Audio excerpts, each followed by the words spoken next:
Okay, so on the way home from work this morning, I, on a whim, stopped into Target again, and look what I found, Stratos! So we're going to have another action figure unboxing video. A surprise one I wasn't expecting to be doing, but here we are. I am waiting on another figure that should be arriving on Sunday, so hopefully sometime around then I'll be doing Ninjor, because I've got Ninjor coming to me from Amazon. But but yeah, Stratos. So this is the first figure that I've gotten from this wave, and if we look at the back here, we see the cross-salt artwork with He-Man and Skeletor again, and the four other figures from this wave, which would be Stratos, Hordak, Triclops, and Ninjor. So that means I'll have about half the figures in this set come Sunday, hopefully. And I'll still need to get Hordak and Triclops. This is a very villain-heavy wave, since Stratos is the only good guy. And I think it's kind of funny how he's packaged, because you can see his head's kind of got this quizzical sort of tilt to it. I like that. And I think the package is a little thicker this way, probably because of the backpack, than most of the figure packages are. But it says, leader of the heroic bird people of Avion, Stratos watches over Eternia from high in the sky. And it's got a picture of Stratos flying over the mountains. And you can see some bird people around here that are colored in a more fleshy way, like the mini comic version. And there's even a girl. So hopefully we'll see figures of those. I don't think that this is supposed to be Delora or Hawk, because both of those characters, as they were established, were colored more in the way that Stratos is colored. And you can see that she's got, like, exposed skin and a red dress, and her hair is black, which Delora and Hawk, I think it was Delora was a redhead and Hawk was a blonde. But I don't remember exactly, because I kind of get those characters confused sometimes. Especially because, like, depending on what version you're looking at, Delora is either his sister or his wife. Maybe both. Maybe there's some Game of Thrones stuff going on there. That'd be creepy. Or maybe his sister and his wife just happen to have the same name. You know, maybe Delora is a really common name among the heroic bird people of Avion. So let's go ahead and open them up. And there we go. Try not to mess up the comic book. This is a new comic book, since, of course, it's the first figure that I've gotten in this wave. So let's have a look at the comic book first. And there's some instructions here. Tell us how to put Stratos together. I'm not going to need those, because I know how to put Stratos together. But the comic book, seems like almost like there'd be more pages to this one. It might just be slightly thicker paper, or I might just be imagining it. But since it's the first time I've gotten this comic book, we'll go ahead and go through it. And you can see that Ninjor is very prominently displayed on the cover. And there are some bird people flying around behind him. Sneak attack. So I think this is actually Stratos that's up here. And then there's a fleshy-colored bird person, a couple of fleshy-colored bird people. In the Classics continuity, they say that the reason that he had the flesh-colored fur in the early mini-comic, and then he has gray fur later on, is because he aged and his hair turned gray. So, I'm sure, whatever. You can see that Ninjor is stealing the Staff of Avion. But let's go ahead and look through the comic book, and it says, high atop the mystic mountain sits Avion, home of Eternia's legendary bird people. And then it's got Prince Adam and Stratos walking with Cringer at their side. And it says, I'm honored to be invited to the Emerald Celebration, Stratos. The honor is mine, Prince Adam. Come, let us pay tribute to the Emerald Staff of Avion. And then there it is, the Emerald Staff of Avion. And Stratos says, the ancient artifact is to be revered and feared. And then two of the bird people come forward, and they've captured Ninjor. You can see, like, he's manacled. And it says, Lord Stratos, we have captured an intruder. Captured Ninjor? Ha! Let you find me. You dare darken my doorstep, assassin! Harsh words for an ally, Stratos. Ally? Why would I ever join forces with you? We have a common enemy, one they call Hordak. He arrived without warning, threw the ashen body of Skeletor to the ground, and declared himself ruler of Snake Mountain. So, yeah, there we go. So, Hordak had Skeletor thrown into a dark cell, never to be seen again, and demanded we pledge him fealty. Skeletor, Hordak, it matters not which master you serve. Why are you here in Avion? For the Emerald Staff of Avion. Hordak wants to rip the power of the universe from Eternia and send it through Triclops' techno portal into the fright zone of Etheria. This is a very complex plan for one of these mini comics. I'm like halfway through it, but I'm enjoying it. This is a good one. And when he does, Eternia will be no more. I would never give you the staff. Fool! I have a plan to stop Hordak. Finally, after hours of arguing, why is he spending hours arguing with a prisoner? Just have him taken to the dungeon. You're the king, dude. You don't have to do what he says. Very well, Ninjor. Do not betray me. So I guess he convinced him. And then Prince Adam says, Stratos will need all the help he can get. By the power of Grayskull! So we all know what happens next. They don't show him turning into He-Man, but you know how this is going to work. So Triclops says the portal open, and says, the portal is ready, Hordak. Well done. It actually says snort there. Triclops, you have exceeded my expectations. You will be rewarded. Ninjor returns, Hordak. He has the staff of Avion. I see you have succeeded in your mission, Ninjor. Excellent. Now give me the staff. So. Now! For Eternia! Traitors! Go back to Etheria! Punches him right in the face. Open the gate! Close it now! They throw Hordak through the gate. Where's Ninjor? Faster, you fools! Hordak and Stratos will destroy each other! The day is ours! So it shows Skeletor, Triclops, and Ninjor all escaping. I wouldn't be so sure about that. It's 3 against 1, He-Man. Even you can't win.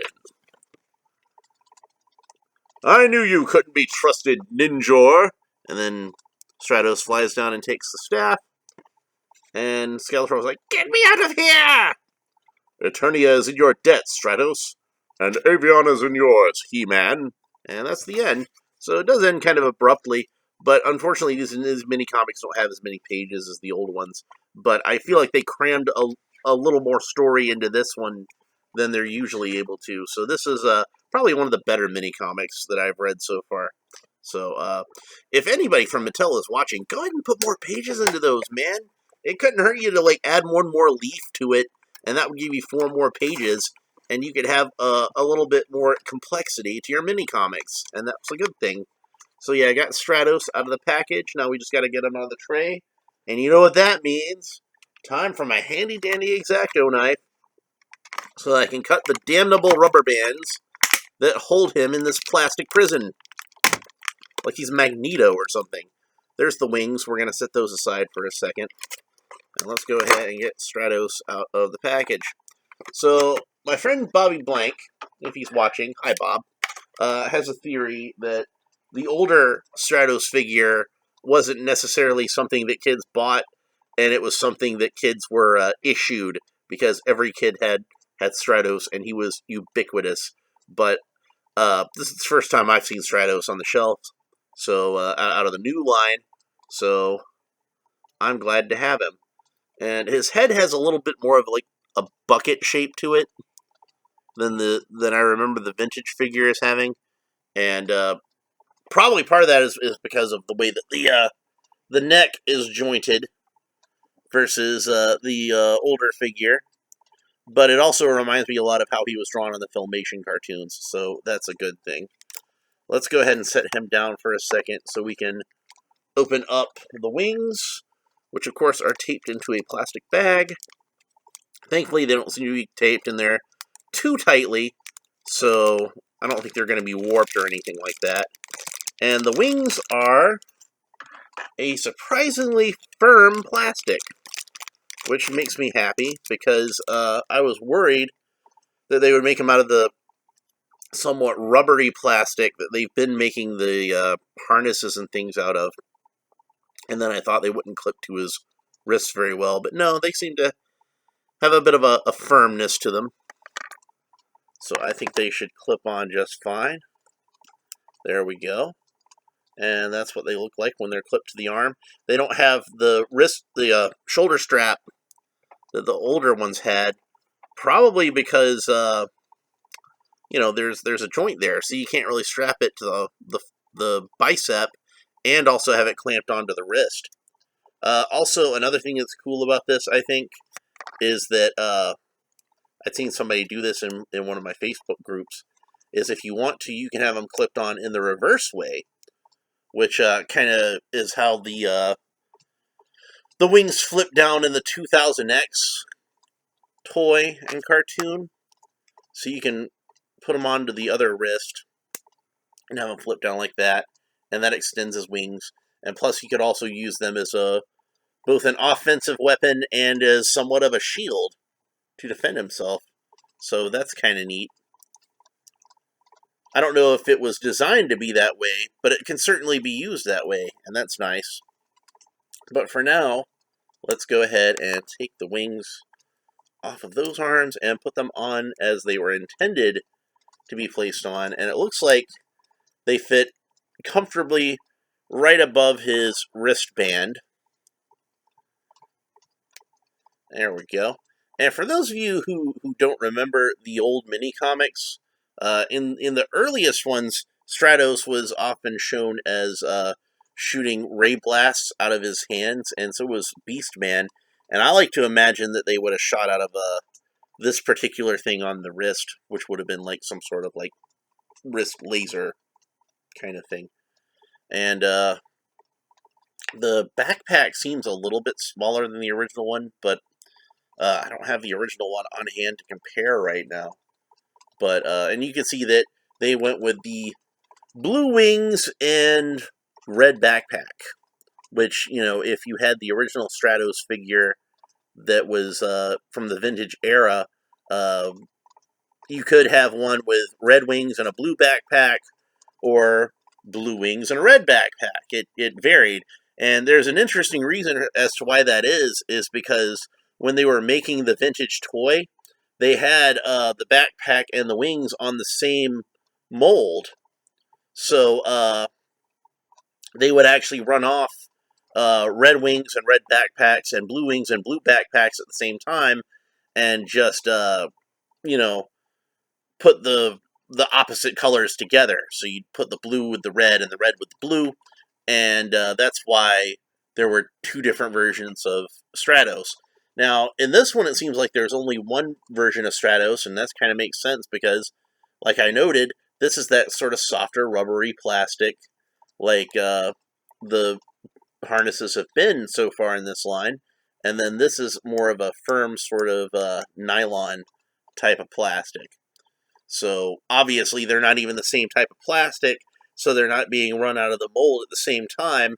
So, I guess they just picked one, and they decided to go with the red backpack and the blue wings, which kind of confuses me because in most of the media you see him with the red wings and the blue backpack. So what I suspect happened is the person who made this decision was somebody who had this particular color pattern when they were a kid, so that was their more definitive version. Also, another difference that I'm noticing is that you can see that on the original figure, the eyelid here, just underneath the blue eyebrow, but right before the black of the eye. Yes, that is supposed to be his eyes. That's not supposed to be goggles. It's got eyelids on it, but the eyelids are painted the same shade of blue as the kind of the border of the thing. So I guess that was probably something done to simplify the paint pattern and cut costs a little bit.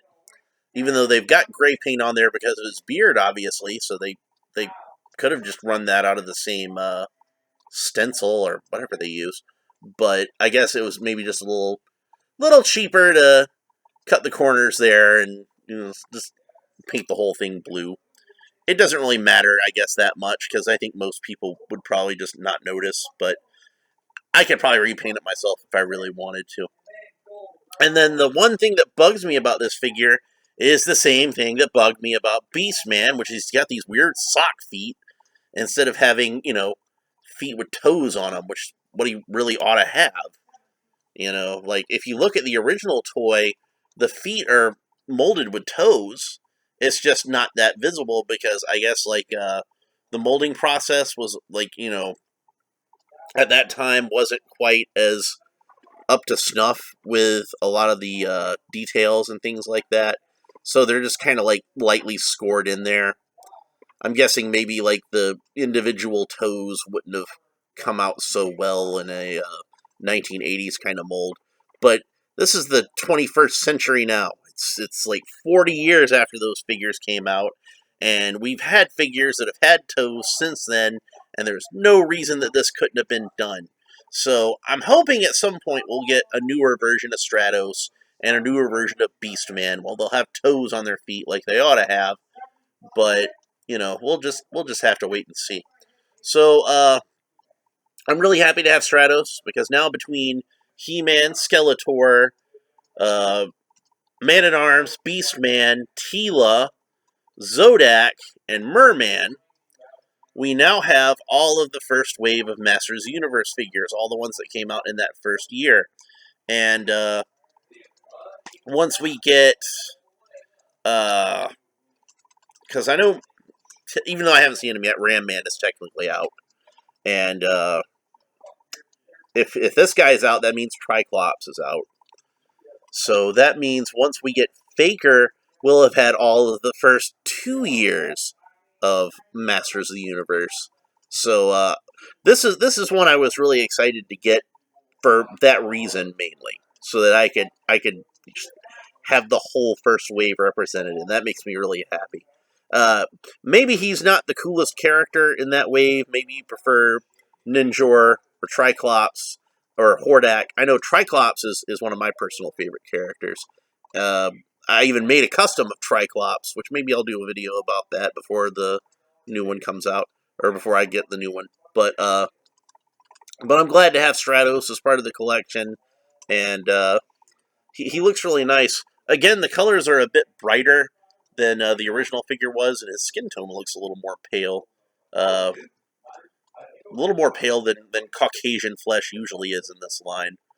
But and it has a very Filmation sort of feel to it, even with the reversed colors on the wings and the backpack, and without the red boots. It feels a lot like the Filmation version of Stratos, so that makes me happy. Anyway, this has been a long video since I had to do the comic book, so I'm thinking I'm gonna call it a day on this one. But I hope you enjoyed it.